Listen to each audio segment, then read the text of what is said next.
Assalamu alaikum everyone and welcome to our training series which is divided into three portions. The first one is Certificate of Corporate Law. Corporate law में हम total यही पढ़ेंगे कि पाकिस्तान के अंदर businesses को register कराने के क्या क्या मेथड्स अवेलेबल हैं, किन टाइप के बिजनेसेस पाकिस्तान में ऑपरेट कर रहे हैं, कौन कौन से इदारे से उनकी एफिलिएशन या रजिस्ट्रेशन मैंडेटरी होती है। रजिस्ट्रेशन के बाद हम सेकेंडली चीज़ देखेंगे कि पाकिस्तान के अंदर किन किन इदारों को, किन बिजनेसेस को, किन नॉन प्रॉफिट ऑर्गेनाइजेशंस को लाइसेंसिंग की ज़रूरत पड़ जाती है, उनको स्पेशलाइज्ड कंपनीज़ कहा जाता है नॉर्मली। फिर तीसरी चीज़, जब कंपनी पाकिस्तान में रजिस्टर हो गई है या कोई भी बिज़नेस किसी भी नेचर का इनकॉर्पोरेट हो चुका है तो उसका गवर्नमेंट के बायलॉज के अकॉर्डिंग, जिस भी सेक्शन के अगेंस्ट वो रजिस्टर्ड हुआ है उसके अकॉर्डिंगली उसका कंप्लाइंस बहुत ज़रूरी होता है। कुछ कंप्लाइंसेस एनुअल होते हैं, कुछ क्वार्टरली होते हैं, कुछ बायनअली और कुछ मंथली। तो ये सारा compliances, registration and licensing with respect to the nature of business हम पढ़ेंगे कॉर्पोरेट लॉ के प्रोग्राम में। सेकंड जो पोर्शन है हमारा वो है certificate of tax practitioner. Tax practitioner में मेनली ये देखा जाता है कि पाकिस्तान के अंदर जितने भी कंपनीज रजिस्टर हो रही हैं या बिजनेसेस ऑपरेट कर रहे हैं उनको फेडरल बोर्ड ऑफ रेवेन्यू के साथ कंप्लाइंस करना मैंडेटरी है, क्योंकि जब कोई बिजनेस चलेगा तो उसमें प्रॉफिट भी होगा, लॉस भी होगा, या कोई ट्रांजैक्शंस हो रही हैं, बाय कर रही हैं कुछ चीज़ें या कुछ कंपनीज अपनी चीज़ें सेल कर रही हैं। एक साइड पे कंपनी बायर का रोल किरदार अदा कर रही होती है, जब वो एज अ रॉ मटेरियल कुछ परचेज कर रहे हैं, फिर एंड कंज्यूमर को जा रहा है तो फिर वो सेल कर रहे हैं। तो इन सारी ट्रांजैक्शंस में कौन कौन से टाइप की टैक्सेशन इन्वॉल्व होगी वो सारी हम पढ़ेंगे सर्टिफिकेट ऑफ टैक्स प्रैक्टिशनर में। तीसरा पोर्शन आ जाता है इंटेलेक्चुअल प्रॉपर्टी का, जिसमें पाकिस्तान के अंदर तमाम बिजनेसेस अपने इंटेलेक्चुअल राइट्स को रिजर्व करा लेते हैं, कॉपीराइट्स ले लेते हैं, ट्रेडमार्क्स ले लेते हैं, या कोई आइडिया वगैरह है उनका तो उसको पेटेंट करा लेते हैं। तो डिफरेंट चीज़ें ये चलेंगी इंटेलेक्चुअल प्रॉपर्टी ऑर्गेनाइजेशन वाले पोर्शन में। Starting with certificate of corporate law, सबसे पहला हमारा जो सीरीज़ है ये इसको समझना ज़रूरी है, क्योंकि जब तक एक बिज़नेस को रजिस्टर करना, उसकी लाइसेंसिंग देखना और उसको एक तरह से आइडेंटिफाई करना कि ये बिज़नेस किस कैटेगरी में फॉल करता है, जब तक ये चीज़ किसी को क्लियर नहीं होगी तो वो सेकंड स्टेज जिसे कहते हैं उसकी टैक्सेशन की तरफ मूव नहीं कर सकता। तो first one and the most important part is corporate law, और कॉर्पोरेट में सब टोटल रजिस्ट्रेशन, लाइसेंसिंग, ये सारी चीज़ें इन डिटेल हमारे इस ट्रेनिंग प्रोग्राम में एक्सप्लेन की जाएंगी। ट्रेनिंग साइड बाय साइड चल रही होगी, कुछ कंटेंट आपको डॉक्यूमेंट्स की फॉर्मेट में मिल रहा होगा, कुछ वीडियो सीरीज़ की फॉर्मेट में मिल रहा होगा, कुछ स्क्रीन रिकॉर्डिंग्स होंगी जिसमें मैं बताऊंगा कि हर चीज़ के प्रोसेस को किस तरह किया जाता है, क्योंकि एज़ पर टुडे 2023 पाकिस्तान में majority of the departments are online. पहले वक्तों में जिस तरह हमारी सारी मैनुअल कंप्लाइंसेस हुआ करती थी, मैनुअल लाइसेंसिंग होती थी, वो आहिस्ता आहिस्ता आहिस्ता आहिस्ता ख़त्म होती जा रही हैं। और नाउ यू कैन से कि इनिशियल या बेसिक लेवल की more than 50% compliance, registration, licensing ये completely almost up to 50% online आ चुकी है।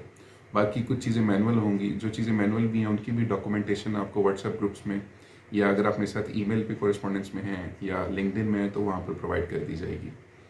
वीडियो लेक्चर्स बनाने का मकसद ये था कि ये लेक्चर आपके पास रिकॉर्ड रहेगा एट योर यूट्यूब और योर पीसी। उससे होगा कि जब भी आप कोई भी काम एग्जीक्यूट करना चाहेंगे तो दोबारा से उस लेक्चर को पढ़ सकते हैं, देख सकते हैं और उससे हेल्प ले सकते हैं। दूसरा मेन रीज़न ये थी कि प्रीवियसली मैंने काफ़ी ज़्यादा ऑनलाइन ट्रेनिंग्स की थी जिसमें जूम के ऊपर या MS टीम्स के ऊपर लाइव क्लासेस होती थी ऑन द वीकेंड, लेकिन उसमें इशू ये आता है कि मोर देन 50% स्टूडेंट्स हमेशा ऑनलाइन क्लास मिस कर देते थे, फिर उनको दोबारा से उस क्लास का समरी देनी पड़ती थी, फिर वो बाकियों से पूछते, तो वो एक बहुत बड़ी मेस बन जाती है। रिकॉर्डेड कंटेंट का बेनिफिट ये है कि ये आपके पास अवेलेबल है। नॉर्मली वीकली बेसिस पर एक एक लेक्चर आएगा, तो उस हफ्ते में like 5 to 7 days are enough for you. आप उस लेक्चर को देख लें, सुन लें, उससे रिलेटेड जो कंटेंट मैंने प्रोवाइड किया हुआ है उसको स्टडी कर लें, जो जो चीज़ें रिसर्च करनी है वो कर लें, अपने क्वेश्चन आंसर्स आप बना लें, और व्हाट्सएप में या लिंक्डइन या ईमेल जो भी मोड ऑफ कम्युनिकेशन चल रहा है आपका डायरेक्टली मेरे साथ, उस के थ्रू आप मुझे बता देंगे कि जी आपके ये कंसर्न्स हैं with in this time period of 5 to 7 working days. जैसे ही एक लेक्चर कवर होगा फ़ौरन आपको सेकंड लेक्चर मिल जाएगा, followed by the third, fourth and so on. तो अभी स्टार्ट करते हैं बेसिकली कॉर्पोरेट लॉ से। उसमें इनिशियल क्या है, सबसे पहले तो हमें समझना है कि उसकी डेफिनेशन क्या है, कॉर्पोरेट लॉ एग्जैक्टली है क्या चीज़। कुछ स्टूडेंट्स जो माशाल्लाह पहले अच्छा से उन्होंने LLB LLM को टाइम दिया होगा तो ऑब्वियसली उनको आइडिया होगा व्हाट इज़ कॉर्पोरेट लॉ, वो बेशक शुरू के 5-10 मिनट इसको स्किप करते हैं, लेकिन जिनको नहीं आइडिया उनके लिए मैंने थोड़ी सी कुछ बेसिक स्लाइड्स बताई थी जिसमें 1-2 पेजेस हैं पढ़े, इंट्रोडक्शन टू कॉर्पोरेट लॉ। तो अब देखते हैं कॉर्पोरेट लॉ की तरफ।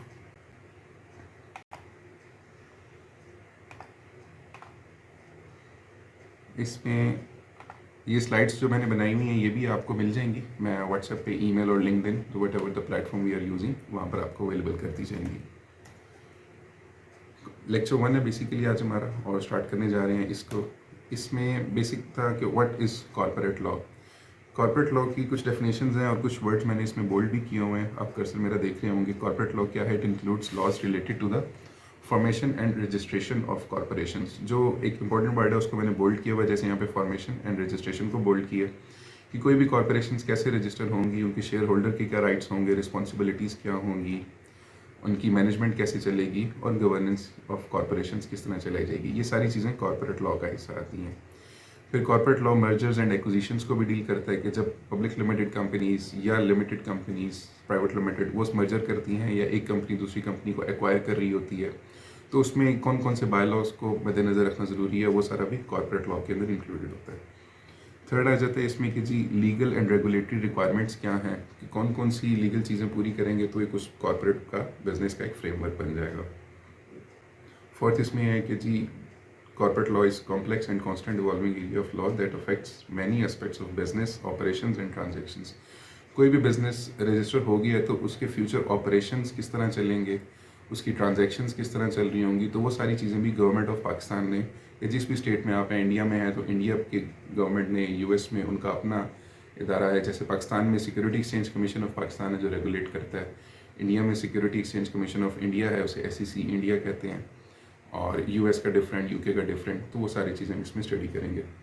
फोर्थ आ गया companies often seek advice of corporate lawyers. हाँ, कॉर्पोरेट लॉयर्स की जो मेन रोल होता है, जिस तरह कंपनीज ने हायर किए होते हैं ऑल ओवर द ग्लोब, वो इसीलिए होते हैं कि उस कंपनी को चलाने वाली टॉप मैनेजमेंट, इधर वो चीफ एग्जीक्यूटिव हैं, वाइस प्रेसिडेंट हैं, उनको भी एज पर द लॉ चीज़ें ज़बानी याद नहीं होती।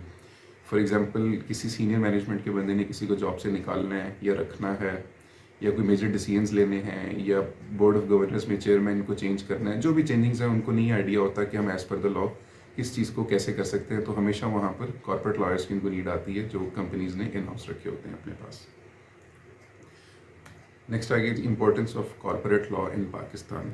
अच्छा, इसमें मैं ये बताता चलूँ कि जब कॉर्पोरेट लॉ का ओवरऑल स्ट्रक्चर आप समझ लेंगे एक दफ़ा, तो उसका बेनिफिट ये है कि आपका क्लाइंट अगर कहता है कि जी मैंने पाकिस्तान में नहीं, मैंने US में कंपनी रजिस्टर करानी है, और वो कहीं और ऑपरेट करना चाह रहा है, या बेशक वो कह रहा है कि जी मेरी एक कंपनी पाकिस्तान में एग्जिस्ट कर रही है, चाइल्ड कंपनी मैंने अमेरिका में बनानी है, या इसकी सब्साइडरी मैंने दुबई में बनानी है, या इसको मैंने बांग्लादेश में लेके जाना है। तो जब आपको ओवरऑल एक framework as per Pakistani law समझ आ जाएगा तो आपको आइडिया होगा कि जब भी किसी कंपनी को दूसरे मुल्क में हमने as a child company register कराना है तो किस तरह करवाना है। बिकॉज जब यहाँ पर हम रजिस्ट्रेशन का प्रोसेस देखेंगे तो उसमें पेरेंट और चाइल्ड का कॉन्सेप्ट भी स्टडी करेंगे कि किस तरह से companies, parent company, child company या ग्रुप ऑफ कंपनीज बनती है। तो जो जो चीज़ें एज पर पाकिस्तानी लॉ हमें माइंड में रखनी चाहिए एक कंपनी की फॉरेन सब्सिडरी बनाने के लिए, वही चीज़ें साइमल्टेनियसली बस वर्डिंग चेंज होती हैं, कुछ चीज़ें डिफरेंट होती हैं, बट दूसरे मुल्कों में भी ऑलमोस्ट सिमिलर चल रहा होता है। मेनली इंडिया के अंदर या यूके के अंदर, क्योंकि हमारा जो कॉन्स्टिट्यूशन है या लीगल फ्रेमवर्क है कॉर्पोरेट स्ट्रक्चर्स का, वो सारा हमने यूके से या इंडिया से ही ड्राइव किया हुआ है।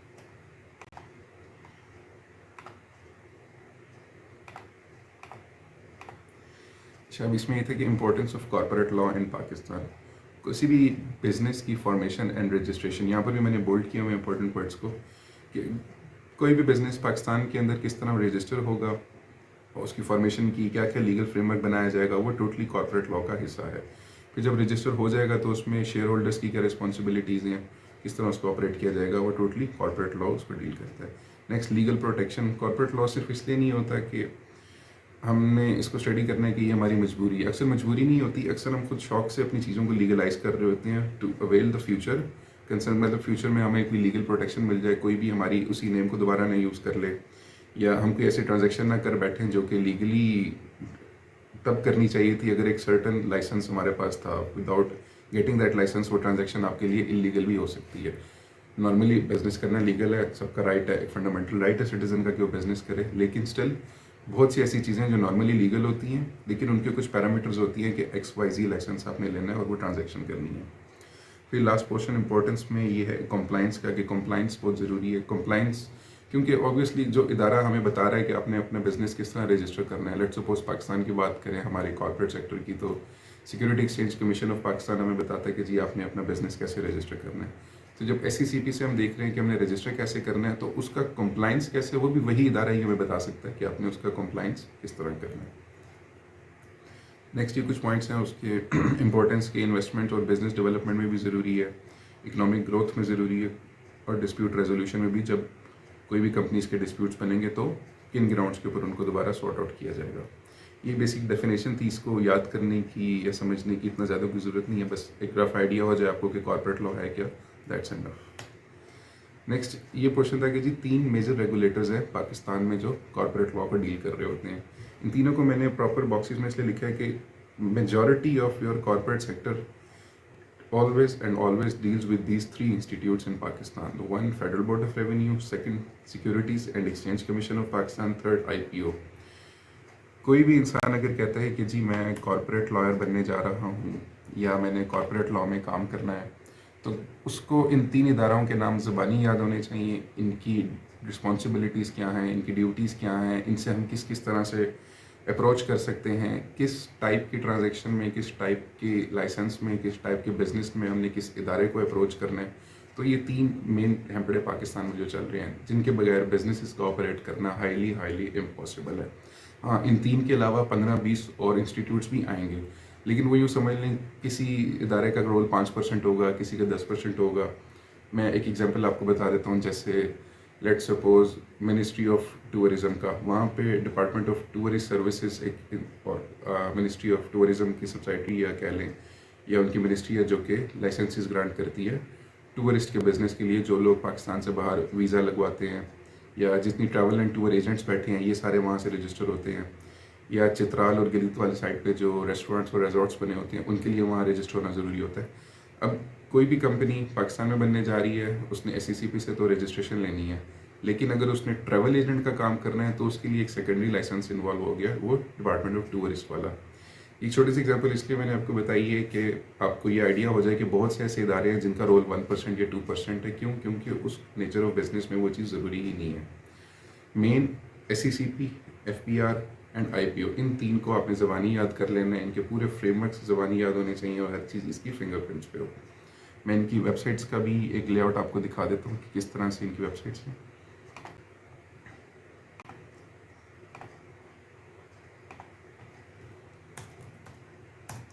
First one is SECP, securities and exchange commission of Pakistan.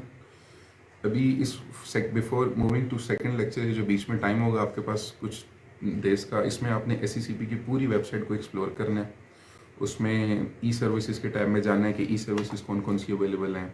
Company formation की टैब में जाना है कि कंपनी फॉर्मेशन करनी हो तो क्या क्या चीज़ें अवेलेबल हैं। इनको आपने एक रफ आइडिया ले लेना है ताकि नेक्स्ट लेक्चर्स को अंडरस्टैंड करना आपके लिए आसान हो। कोई भी चीज़ मुश्किल लग रही है उसमें इशू नहीं है, क्योंकि नेक्स्ट लेक्चर्स में इस पूरे पोर्टल के जो जो चीज़ें ज़रूरी हैं आपके लिए जानना, उनको इन डिटेल एक्सप्लेन किया जाएगा। लेकिन फिर भी इन वर्ड्स के साथ या जितनी भी टर्मिनोलॉजीज़ हैं आप उनके साथ फैमिलियर हो जाएं तो बेहतर आप एक दफ़ा इसको पोर्टल को पूरा स्टडी कर लीजिएगा। कंपनी फॉर्मेशन में वो नॉर्मल एक तरीका है कि कंपनी किस तरह फॉर्मुलेट करती है, उसके आर्टिकल, मेमोरेंडम ऑफ एसोसिएशन, वो सारी चीज़ें इस पेज पे आपको अवेलेबल मिल जाएंगी। सेकंड टैब इन्होंने भी लाइसेंसिंग वाली एक अलग से बनाई हुई है, क्योंकि लाइसेंसिंग टैब में वो सारे बिजनेसेस मेंशन हैं जो पाकिस्तान में बगैर लाइसेंस लिए ऑपरेट नहीं कर सकते। उनके लिए स्पेशलाइज्ड लाइसेंस लेना बहुत बहुत ज़रूरी है, अदरवाइज़ उस कंपनी का बैंक अकाउंट भी ओपन नहीं होगा। और अगर वो ट्रांजेक्शन्स कर भी रहे हैं थ्रू पर्सनल, क्योंकि पाकिस्तान में लोग पर्सनल बैंक अकाउंट से बहुत सी ट्रांजेक्शन्स कर बैठते हैं और बाद में पता लगता है वो नहीं कर सकते थे लीगली, तो वो सारा ये लाइसेंसिंग वाली टैब में आता है। स्पेशलाइज्ड लाइसेंसिंग होती है। इसको भी हम तकरीबन ऑलमोस्ट जब 4th या 5th लेक्चर होगा तो तब मे भी हम लाइसेंसिंग के पोर्शन तक पहुँचे। तो कंपनी फॉर्मेशन एंड लाइसेंसिंग, इन दो को आपने एक दफ़ा देख लेना है। इसमें जो सेक्शन 42 कंपनीज लिखा हुआ है, इसके नीचे मज़ीद डिटेल्स कोई नहीं है। आप ओपन करेंगे तो ये सेक्शन 42 होती हैं बेसिकली सारी की सारी नॉन प्रॉफिट ऑर्गेनाइजेशंस, जिसको सादी ज़ुबान में हम कहते हैं NGO। पाकिस्तान में जितनी भी NGOs हैं वो against section 42 of companies act 2017 वो रजिस्टर होती हैं। इसमें PDF अवेलेबल होगी, आप देख के डाउनलोड भी कर लें। NPO कहते हैं पाकिस्तान में नॉन प्रॉफिट ऑर्गेनाइजेशन, लेकिन लेमन लैंग्वेज में हम यहाँ पे इसको NGO का वर्ड बहुत ज़्यादा यूज़ हो रहा होता है। तो NGOs कैसे ऑपरेट करती हैं, क्या होती हैं, ये भी हम लेटर ऑन स्टडी करेंगे। सर्विसेज के टैब को भी आप एक दफ़ा देख लीजिएगा कि SECP सर्विसेज टैब में क्या क्या चीज़ें अवेलेबल हैं और क्या क्या चीज़ें हम कर सकते हैं। इसमें काफ़ी गाइडलाइंस भी है, FAQs भी अवेलेबल होंगे। ये तो होगी SECP की मेन चीज़ें। नेक्स्ट हम देखते हैं FBR।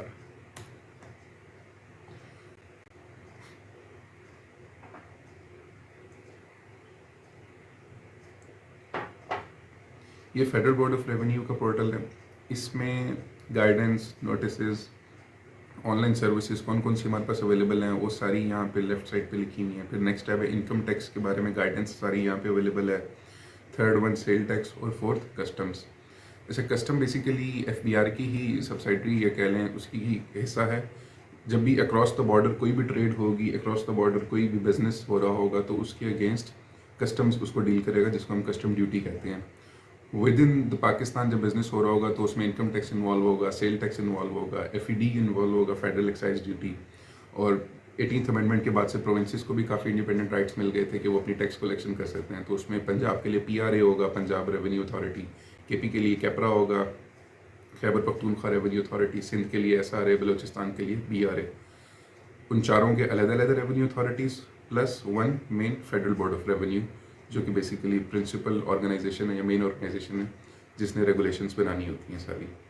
हाँ, लेकिन 18th अमेंडमेंट की वजह से सूबों को कुछ राइट्स मिल गए थे कि वो अपनी मिनिस्ट्रीज खुद बनाएं, अपनी कुछ up to the extent of sales tax और सर्विस टैक्स खुद कलेक्ट करें। लेकिन ये चीज़ें आगे आएंगी आहिस्ता आहिस्ता। आपको मैं बेसिक्स इसलिए बता रहा हूँ ताकि आइडिया हो जाए कि FBR में क्या कुछ होता है, इसके पोर्टल पे कैसे यूज़ करना है, कहाँ से कंप्लाइंस होनी है टैक्स की, वो सब फ्यूचर लेक्चर्स में आएगा आपके। थर्ड इज़ बेसिकली FBR का एक और पोर्टल भी है, वो भी मैं आपको दिखा देता हूँ। आयरिस वाला बेसिकली यूज़ होता है जब भी हम कंप्लाइंस करना चाहें इनकम टैक्स की, सेल टैक्स की, विद होल्डिंग टैक्स की। यहाँ से हम लॉगिन करते हैं और चले जाते हैं। जैसे SECP का ये मेन होम पेज था, और अगर हमने लॉगिन करना होता था तो सर्विसेज में चले जाते थे, या CNIC और पासवर्ड एंटर करके लॉगिन करके रजिस्ट्रेशन, लाइसेंसिंग और कंप्लाइंस का काम होता है। Similarly for federal board of revenue, main website इनकी जो पहले ओपन की थी हमने, ये भी आ जाएगी आपके सामने। ये मेन वेबसाइट है, लेकिन अगर इसका टैक्स कंप्लाइंस करना है और लॉगिन करना है तो वो IRIS ये इसका पोर्टल है जो कि IT डिपार्टमेंट ने बनाया हुआ है, और इसी को लॉगिन करके हमने यहाँ से टोटल कंप्लाइंस करना है FBR का। Third one, the major third entity which is IPO, intellectual property organization. इसका एक मेन पोर्टल है सिमिलरली बाकी सब की तरह, जिसमें होम, अबाउट IPO और 4 चीज़ें मेनली जिसको डील कर रही होती हैं जो एक कॉर्पोरेट लॉयर के लिए ज़रूरी है जानना। उसमें ट्रेडमार्क, पेटेंट, डिज़ाइन, कॉपीराइट, ये 4 चीज़ें हैं जिसको IPO डील करता है, और ये IPO के डोमेन में आती हैं। कॉन्टैक्ट नंबर्स भी इनके गिवन है, अगर कभी कोई इशू हो जाए तो आप अप्रोच कर सकते हैं। और इसका भी लॉगिन अवेलेबल है हमारे पास। पहले ये प्रीवियसली नहीं होता था, बट अब इन्होंने भी ऑनलाइन फाइलिंग का ऑप्शन दे दिया है for trademarks only. Patent, design और कॉपीराइट्स के लिए अभी तक नहीं आया। तो ऑनलाइन फाइलिंग अप्लाई करेंगे तो ये apply.ipo के डोमेन पे ले जाएगा आपको, और यहाँ पे लॉगिन करेंगे और पासवर्ड। तो ये 3 पोर्टल्स थे जो कि मेजर रेगुलेटर्स है पाकिस्तान के, FBR, SECP एंड IPO। उन तीनों के एक मेन पोर्टल्स हैं, उसके बाद उनके लॉगिन पोर्टल्स हैं जहाँ पे जाके आप सारा कंप्लाइंस या रजिस्ट्रेशन की रिक्वेस्ट फाइल कर सकते हैं। Now coming back to the power point.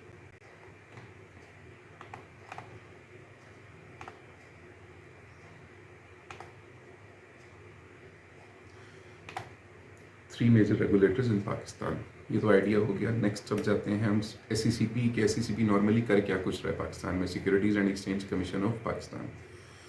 SECP सबसे ज़्यादा जो मेन डील करता है वो करता है incorporation and registration of companies. Pakistan में जितनी भी कंपनीज रजिस्टर्ड होंगी उनको रजिस्टर करने के लिए सिर्फ एक ही इदारा है जिसका नाम है securities and exchange commission of Pakistan.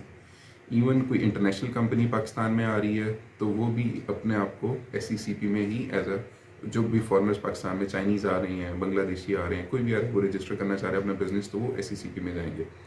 Accept only few chunk of like foreign subsidiary और ब्रांच ऑफिस, बट स्टिल उनको SECP से गुजर के ही जाना पड़ेगा। लेकिन उसमें board of investment BOI involve हो जाता है, दैट्स डिफरेंट चैप्टर। वो बिल्कुल कॉर्पोरेट लॉ के एंड में ऑलमोस्ट आपके एंडिंग लेक्चर्स होंगे कि फॉरेन सब्साइडरीज को किस तरह डील किया जाता है। पहले हम कम्प्लीटली पाकिस्तानी ओरिएंटेड बिजनेस को स्टडी करेंगे। तो इसमें था कंपनीज की incorporation and registration of companies. Secondly share holder rights and responsibilities, कि किसी बंदे ने कंपनी में शेयर्स ले लिए हैं, वो अब वो डिपेंड करता है वो कंपनी SMC है या प्राइवेट लिमिटेड है या पब्लिक लिमिटेड है। पब्लिक लिमिटेड है तो फिर वो लिस्टेड है या नॉन लिस्टेड है। उन सारी चीज़ों के अगेंस्ट उसके शेयर होल्डर के क्या राइट्स हैं और क्या रिस्पॉन्सिबिलिटीज़ हैं वो भी SECP ने एक्सप्लेन किया हुआ है। Management and governance of companies including the role of directors and officers. जो कंपनी है वो किस तरह गवर्न होगी, उसमें डायरेक्टर्स का क्या रोल होगा, ऑफिसर्स का क्या रोल होगा, एक्सटेंड टू द SCCP। जो जो चीज़ें उनकी डोमेन में आती हैं उन्होंने एक्सप्लेन कर दी हैं कि एज़ पर द लॉ किस डायरेक्टर के पास क्या अथॉरिटी है और क्या उस पर लीगल ऑब्लिगेशन है, किस टाइप की कंप्लाइंस की फाइलिंग की, वो सारी SCCP डील करता है। Next financial reporting and audits, ये भी SCCP की डोमेन है कि लोगों के ऑडिट्स को देखना और उनकी फाइनेंशियल रिपोर्टिंग की उनको नोटिस वगैरह क्लेम करना। ऑल दो जब ऑडिट्स हो जाते हैं तो उनको SCCP बस बताता है कि आपने इस ऑडिट को जमा कराना है और क्या क्या उनकी डेडलाइंस होंगी, लेकिन ऑडिट ज़्यादातर FBR की डोमेन होती है। जब भी कोई मनी लॉन्ड्रिंग या इस टाइप की चीज़ को लेगी तो FBR उसको डील करेगा। फिर कॉर्पोरेट सोशल रिस्पॉन्सिबिलिटी, ये भी SCCP की ही जिम्मेदारी है, वो लोगों को बताता है कि कंपनीज कितनी सोशल रिस्पॉन्सिबल हों। ऑल दो पाकिस्तान में इस चीज़ को इतना नहीं फॉलो किया जाता, but here this is also part of SCCP। फिर मर्जर्स एंड एक्विजिशंस में क्या बायलॉज एप्लीकेबल होंगे, वो सारे भी SCCP। फिर dissolution and winding up of companies, ये सबसे एक और इम्पॉर्टेंट पार्ट है अदर देन द रजिस्ट्रेशन की। कोई भी कंपनी बन गई है पाकिस्तान में बट अब वो बंद करना चाह रहे हैं उसको, तो उसका वाइंडिंग अप का क्या प्रोसेस होगा, ये इस पर एक डिटेल्ड लेक्चर पढ़ाया जाएगा। ऑलमोस्ट जब 70% कोर्स हो चुका होगा तो उस टाइम हम यहाँ पे पहुँचेंगे dissolution and winding up of companies पे। 70% not the entire one but 70% of corporate side, वो जब कंप्लीट होगा तो डिसोल्यूशन की तरफ जाएंगे। क्योंकि वाइंडिंग अप के डिफरेंट मेथड्स होते हैं। वाइंडिंग नेचुरली भी कंपनी अक्सर नेचुरल डेथ भी मर जाती है, अक्सर थ्रू कोर्ट भी होता है, अक्सर थ्रू उसको आप वैसे भी लिक्विडेट कर देते हैं, तो 4-5 फिर अक्सर उसको कोई एक्वायर कर लेता है। तो 5-6 डिफरेंट तरीके होते हैं जिनके थ्रू कंपनी बंद की जाती है। इसको नॉर्मली एक ईजी एग्जिट स्कीम होती है। अगर आप वॉलेंटरीली सारे डायरेक्टर्स कहते हैं कि जी बस अब हम मजीद ऑपरेट नहीं करना चाहते, तो वो ईजी एग्जिट स्कीम में चले जाते हैं। क्योंकि कंपनी बनाना बहुत बहुत आसान है, लेकिन कंपनी को बंद करना एक बहुत बड़ा एक मैस खुल जाता है उसमें, क्योंकि उसमें ऑडिट्स देने हैं, उसमें चीज़ें प्रोवाइड करनी है और गवर्नमेंट बहुत ज़्यादा पूछगछ करती है, क्योंकि उनको ये डर होता है कि पाकिस्तान में जैसे एज यूजुअल हर रोज़ कोई स्कैम हो रहे होते हैं। रिसेंटली B4U कंपनी आ गई थी, उसने स्कैम किया, लोगों का पैसा लिया, फिर गायब हो गई। तो कोई भी कंपनी जब बंद होने जाएगी तो उसको तकरीबन 1 साल का दौरानिया तो कहीं भी नहीं आना। रजिस्ट्रेशन आपको विद इन 5 वर्किंग डेज मिल जाएगी, पूरे डॉक्यूमेंट्स मिल जाएंगे, लेकिन उसका वाइंडिंग अप एटलीस्ट 1 साल लग ही जाता है कंपनी को बंद होते होते। अगर उस कंपनी ने कोई फ्रॉड किया तो SCCP उसको ब्लैकलिस्ट कर देगा, कंप्लाइंस पूरे नहीं किए तो इनएक्टिव कर देगा। लेकिन हम कहें कंपनी बंद हो गई है तो वो बंद नहीं होगी, उनके पास पड़ी होगी और वो चीज़ें पेंडिंग भी होंगी, उसकी कंप्लाइंसेस भी और उसके नोटिस भी। लास्ट में ये 2 टैब्स है basically federal board of revenue की रोल्स एंड रिस्पॉन्सिबिलिटीज़ की, कि उनका क्या रोल होता है। क्योंकि सर्टिफिकेट ऑफ कॉर्पोरेट लॉ पढ़ते हुए आपको साथ साइमल्टेनियसली थोड़ा सा आइडिया होना बहुत ज़रूरी है कि FBR भी साइड बाय साइड चल रहा होता है बिजनेस के लेके, और IPO भी साइड बाय साइड चल रहा होता है।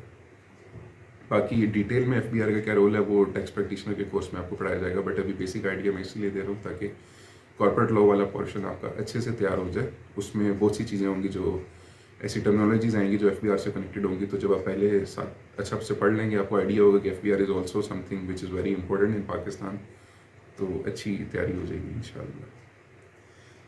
इसमें बुलेट पॉइंट्स हैं, ये मैं आपसे शेयर भी कर दूंगा, लेक्चर भी आपके पास है और PDF या इसका power point I share with you. Federal board of revenue main tax collection agency है ये, और रिस्पॉन्सिबल है किसके लिए, taxes including income tax, sale tax, federal excise duty जिसको FED कहते हैं, और टैक्स पॉलिसीज़ भी बनाते हैं, टैक्स की रेगुलेशंस और उसको इन्फोर्स करना। फिर किसी ने टैक्स नहीं पे किया या इनको डाउट हो रहा है कि उसने नहीं पे किया या कोई चीज़ उसने डिक्लेयर नहीं की तो उसके नोटिस भी ये देते हैं, क्योंकि as per income tax ordinance and as per the FBR bylaws हर शहरी जो गाड़ी परचेज़ करे, घर परचेज़ करे, बाइक परचेज़ करे, घर में ज्वेलरी रखे, बैंक अकाउंट में ज़्यादा पैसा रखे, तो उसको सब कुछ FBR को डिक्लेयर करना होता है अगेंस्ट डिक्लेरेशन। एक पूरा एक मेथड होता है डिक्लेरेशन का, इनकम टैक्स कंप्लाइंस के साथ साथ वो चल रहा होता है।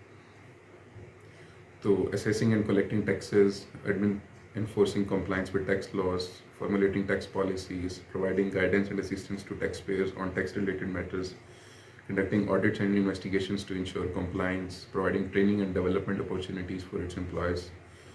So the FBR also operates a number of facilitation centers हैं। नॉर्मल इनके facilitation centers बने हुए उनको RTOs कहते हैं, रीजनल टैक्स ऑफिस पूरे पाकिस्तान में।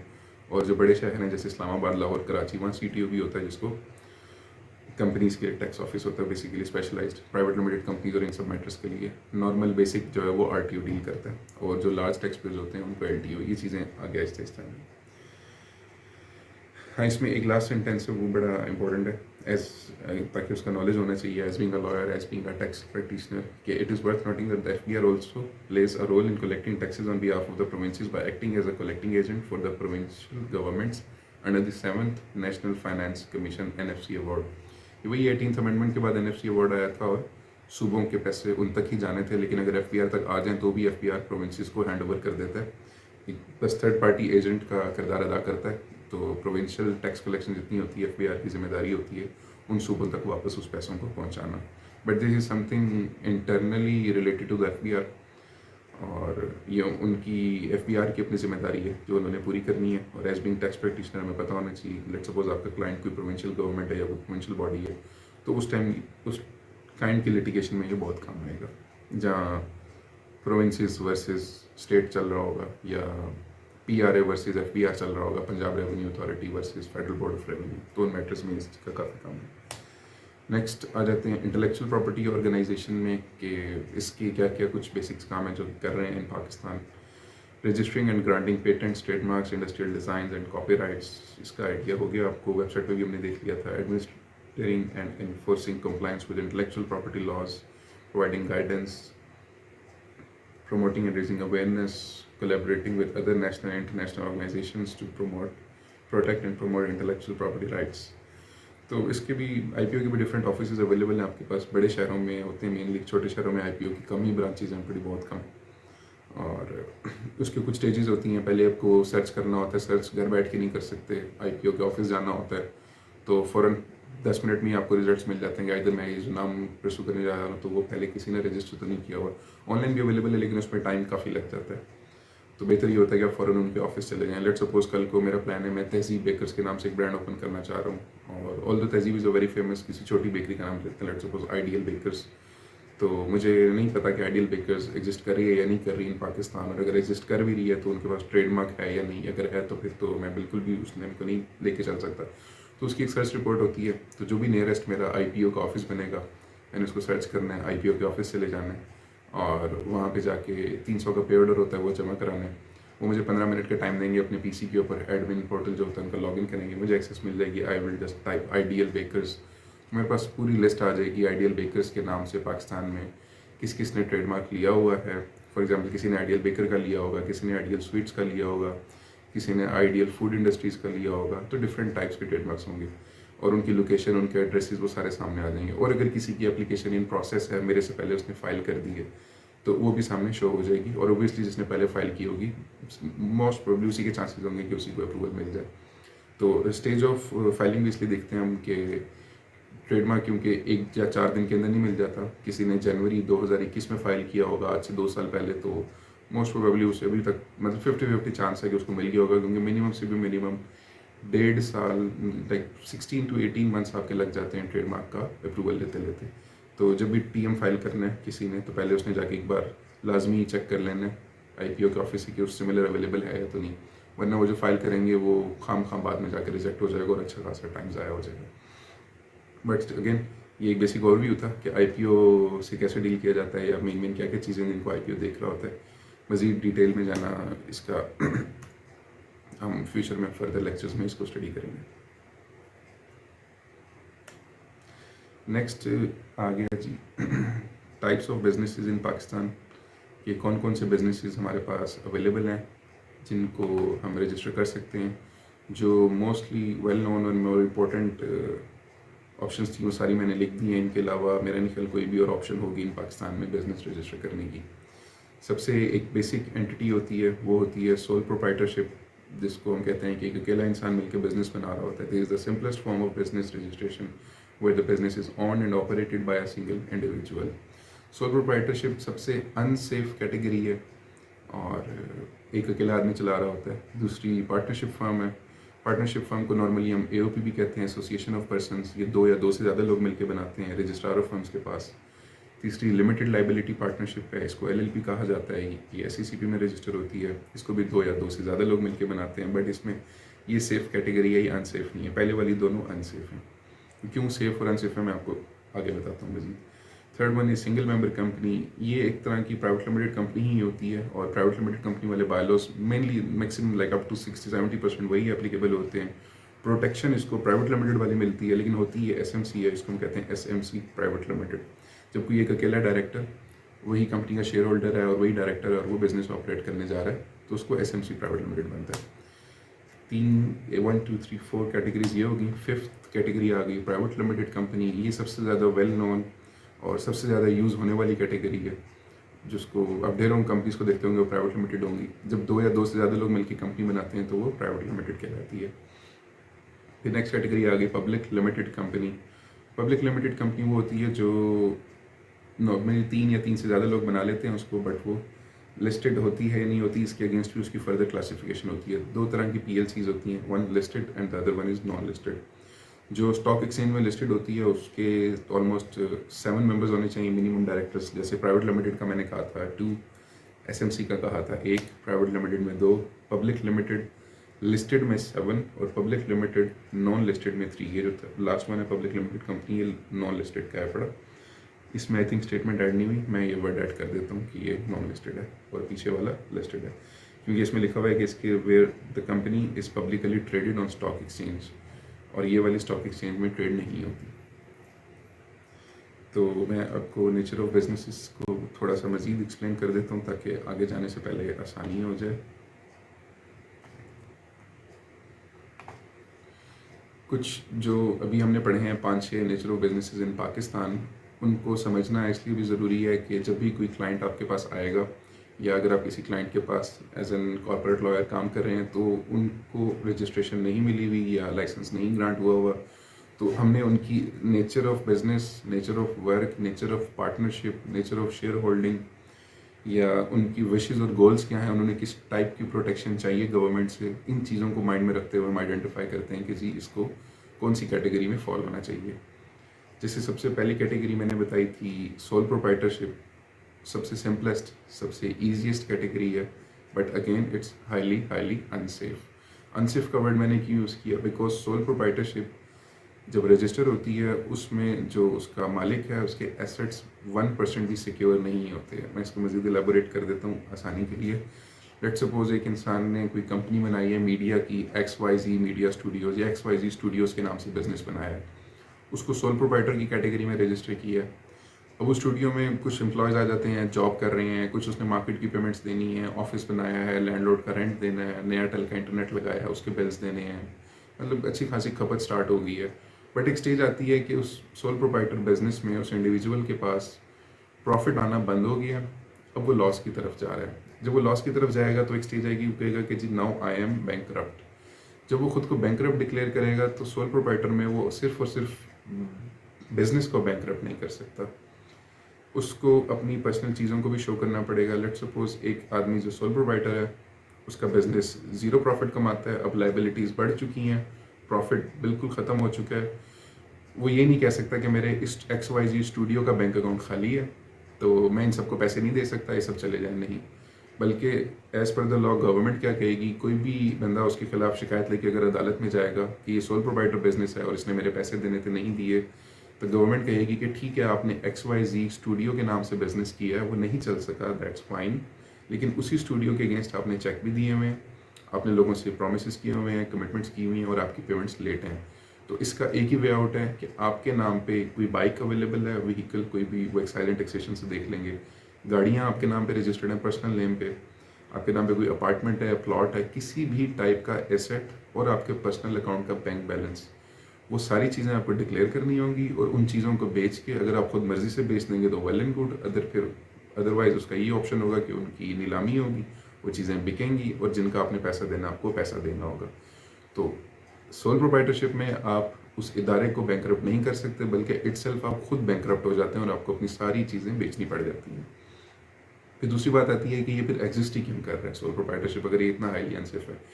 ये एग्जिस्ट इसलिए कर रहा है कि जैसे F10 मरकज़ में भी आपको खटक जनरल स्टोर मिलेगा, F9 में भी मिलेगा और F11 में भी मिलेगा, पिंडी सदर चले जाएंगे वहाँ पे भी होगा, लाहौर गुलबर्ग चले जाएंगे तो वहाँ पे भी आपको खटक जनरल स्टोर मिलेगा, कराची में चले जाएंगे तो वहाँ पे भी खटक जनरल स्टोर होगा। और उस खटक जनरल स्टोर की इतनी एक लाइबिलिटी नहीं होगी उसके ऊपर ज़िंदगी में कि वो extend to the operations of this business कभी भी बहुत ज़्यादा डूब जाए। मतलब उसने बहुत ही छोटी सी दुकान रखी होगी, जिसमें बैंकरप्सी का कोई चांस ही नहीं होगा, ना कोई कंपनी है, ना 50 लोगों का स्टाफ है, कोई बहुत बड़ा डी वाटसन की तरह मार्ट नहीं है, कोई अल्फते नहीं है, कोई इम्तियाज़ मेगा मॉल नहीं है, ना वो कोई सेंटोरस है, कुछ भी नहीं है। वो एक छोटी सी दुकान है। उसमें एंड यही होगा कि जब उसके पास पैसे नहीं होंगे तो उसमें वो प्रैक्टिकली भी अपने पल्ले से उसका किराया दे के शटर डाउन कर देगा और बिजनेस बंद कर देगा। या कोई ब्यूटी पार्लर है, या फ्रीलांसर्स जो घर में बैठ के फ्रीलांसिंग का काम कर रहे हैं। तो इस टाइप के जितने भी बिजनेस हैं जिनमें एम्प्लॉयज़, इन्वेस्टमेंट्स और मार्केट का कोई स्टेक, वो चीज़ें इन्वॉल्व नहीं होती, बिल्कुल माइक्रो लेवल पे काम हो रहा है और उसमें उसको कोई नाम की भी प्रोटेक्शन नहीं चाहिए, सारे लोग खटक जनरल स्टोर बना सकते हैं, तो वो सोल प्रोप्राइटर बना लेता है।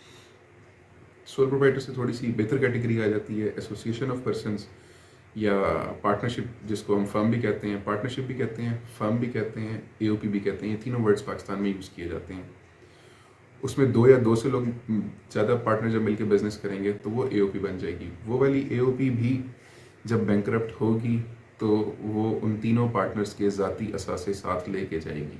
अगेन अनसेफ है, बट कोई बिजनेस ही छोटा सा कर रहा है, कोई ब्यूटी पार्लर चला रहे हैं दो दोस्त मिलके, कोई नाई की दुकान है, कोई वर्कशॉप बनाई हुई है किसी ने, कोई सीडी शॉप है, मतलब जितनी भी मरकज़ के अंदर आपके सामने छोटी छोटी दुकानें हैं ना, ये सारी दुकानें अगर दो दोस्त मिलके बना रहे हो, तीन दोस्त मिलके बना रहे हो, तो वो नॉर्मली एओपी बना लेंगे या पार्टनरशिप फर्म बना लेंगे। उनको भी पता है कि हमने कभी बैंकरप्ट नहीं होना।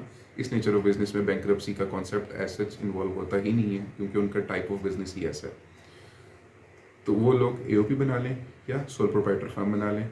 बैंकरप्सी से वो ज़्यादा कंप्लाइंसी से बच जाएंगे, प्राइवेट लिमिटेड भी नहीं करनी पड़ेगी, रजिस्ट्रेशन कॉस्ट भी कम होगी, एनुअल कंप्लाइंस भी ज़्यादा नहीं होगा और आराम से रजिस्ट्रेशन भी हो जाएगी। बट अनसेफ है, लेकिन उनको अनसेफ या सेफ की टेंशन ही नहीं है, तो वो इसलिए माइनर सी कैटेगरी में आ जाते हैं। वो प्राइवेट लिमिटेड, पब्लिक लिमिटेड, इन सारे चक्रों में नहीं पड़ते।